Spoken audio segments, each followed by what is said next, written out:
ఎన్నికల హడావుడి జరుగుతున్న ఓటింగ్ గురించి ఎప్పటికప్పుడు అందించే తాజా సమాచారం. ఎక్కడ చూసినా ఎన్నికల పండుగ వాతావరణమే కనబడుతోంది. తెలుగు రాష్ట్రాల్లో క్లైమాక్స్కి వచ్చిన ఎన్నికల ప్రచార పర్వం. భారతదేశంలో 17వ లోక్సభ ఎన్నికల ప్రక్రియ అంతటా కోలాహలం కనబడుతోంది.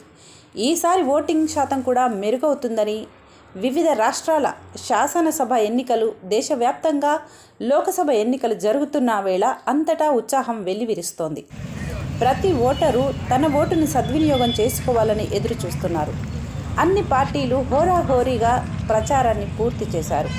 మన రెండు రాష్ట్రాలు పోటాపోటీగా తలపడనున్న నేపథ్యంలో అటు ఆంధ్రప్రదేశ్లోనూ జనసేన, తెలుగుదేశం, బీజేపీ పొత్తు, వైఎస్ఆర్పీ ఒకవైపు, కాంగ్రెస్ షర్మిల విభాగం మరోవైపు రసవత్తరమైన ఈ ఎన్నికల వేడి మే నెలలో మండే ఎండలతో పోటీ పడుతున్నట్టుగా అనిపిస్తోంది.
జనం నీతో పదిలిందన్నా జయ హో